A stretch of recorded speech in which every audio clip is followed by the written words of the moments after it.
Welcome to Learning English Topics. Good morning, Emily. I'm really pleased to see you. I need your help with a problem. I was reviewing our last project, and I think I keep making the same mistake, mixing up will and would. That's a common one. Have you tried watching the Learning English Topics video about would, wouldn't, will and won't? That might help. It is one of the most common mistakes in English though, so we can look at it in more depth if you want. I think I need some more help with this, so yes, can we look at it in more depth? No problem, and don't worry. Very soon you will have mastered it. Ha! That sounded so formal. You will have mastered it? What was that? That was the future perfect tense. We use it to talk about actions that will be completed by a certain time in the future. Okay, that makes sense, but how do will and would fit into it? Let's go and see if we can find some examples. Sometimes it's easier to understand when you see the language being used than trying to explain it or write it down. Okay, I'll let you lead the way.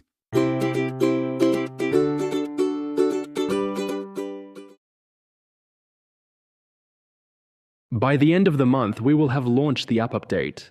Yes, and the support team will have responded to all user feedback before the next release. So they're talking about actions they are sure will happen. Exactly. If something is planned or expected with certainty, we use will have plus the past participle. Try one. By the end of today, I will have finished editing the website. Perfect. Now let's see what happens when would is used incorrectly. By next week, we would have fixed the security issues. That sounds off. Shouldn't it be will have fixed? Exactly. Would is for hypothetical or imagined situations, not definite plans. If something is expected to be finished, we say, by next week we will have fixed the security issues. Now let's see when would is actually used correctly. If we had started earlier, we would have completed the testing phase by now.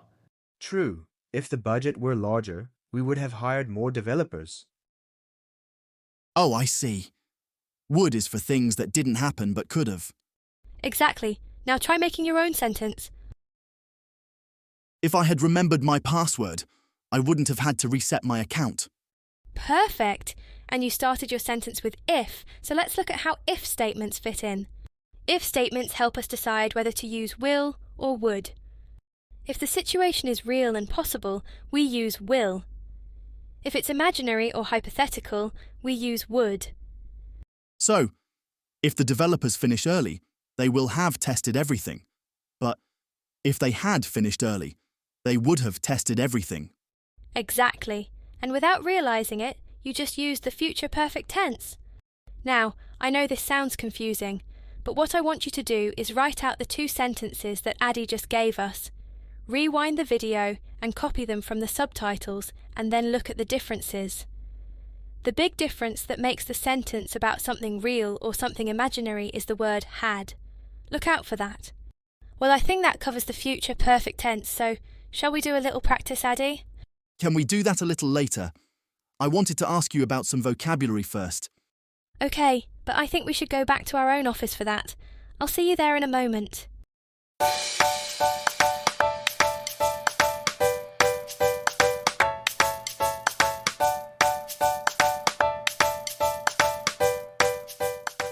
So, Addy, is there any vocabulary that you know, but don't understand? Or would you like me to suggest some words that you might find useful? There are definitely some that I would like help with, but if there are words that you think I should know, then please add them on. Okay, but I think we should just look at a few today. It's so easy to try to remember too much, but you might not remember anything if you do it that way. So, just maybe 4 or 5 words at a time is much better. I think I know what the first one means, but I just want to be sure that I use it correctly. The word is wearables. That's a great one to start with. I can see you actually have one of these yourself. Wearable technology is a term describing electronics you can wear on your body as an accessory or even an implant. Let's look at some examples. There are smart watches, smart glasses and smart rings. All of these are called wearables. Oh yeah, I've got a smart watch. But what about my headphones? Are they wearables as well? No, to be a wearable they must collect or create data, and although they are electronic and you do wear them, they aren't considered wearables by the modern definition. Okay, so how do we talk about them?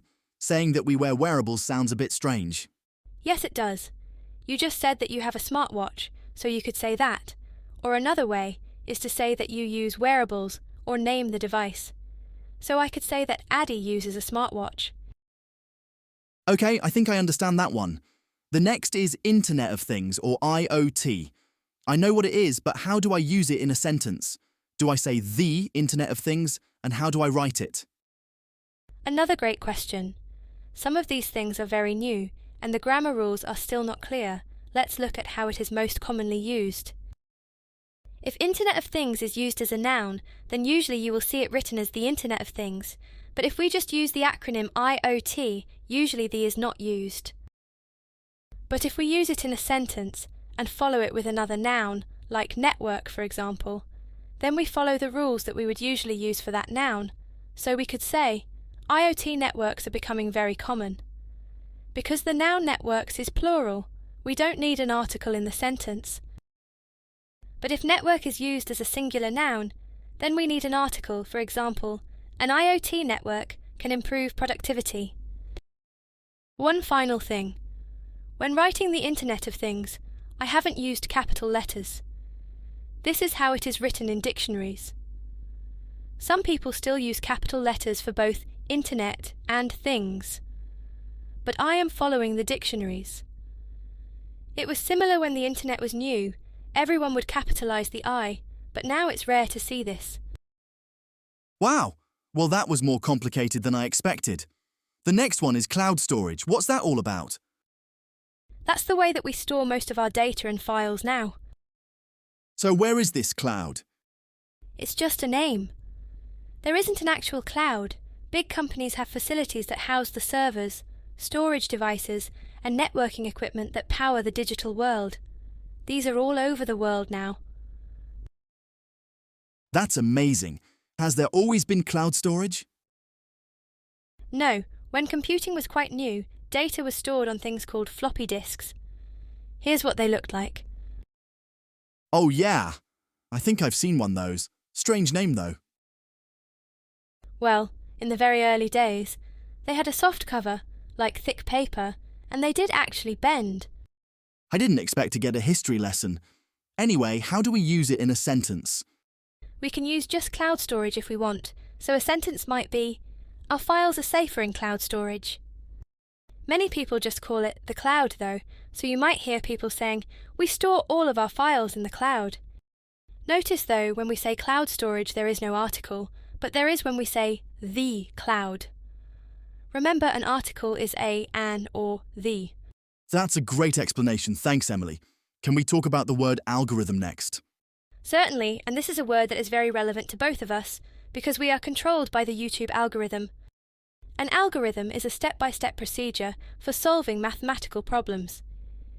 Did you know that algorithms have been used in mathematics for thousands of years? The first evidence we have is from 2500 BC, that's over 4,500 years ago. I'm learning a lot of history today. So let's talk about the YouTube algorithm, as that seems to be the most important for us. Well, as I said, algorithms use procedures to solve mathematical problems. It's quite simple, really. It sends our videos to people's feeds depending on the title and description of the video, and a few other pieces of information that we give it. If people choose to watch the video, it sends it to more people, and hopefully more people watch it. So, it's all based on numbers. The more hits you get, the more you are promoted. So that's all it takes, people watching? Oh no, that's just the first part. Remember I said it is a step-by-step procedure, so the other steps are how many likes you get, how many people subscribe to the channel, and also whether people watch to the end of the video. All of this data goes towards YouTube deciding whether to recommend your videos. Okay, so that's an algorithm then. Well, you heard what Emily said. If you like and subscribe, we get to come to life more often. If you don't, we will just wither away in the cloud with no views. Do you want that on your conscience? All you have to do is like and subscribe if you haven't already. Go on, do it now. It costs nothing. Can we talk about the word viral next? I hear this all the time, and it sounds like an illness. Yes, it does. But when we are talking about the digital world, it just means that content, like a video or a social media post, is very popular and is being read and shared a lot. Oh, well, that's easy to understand. Can you show me how to use it in a sentence? Of course, an example might be, if our campaign had been more creative, it would have gone viral. That's great. Thanks for all your help today, Emily. You're welcome. Now it's time to see what you can remember from today's video with a short quiz.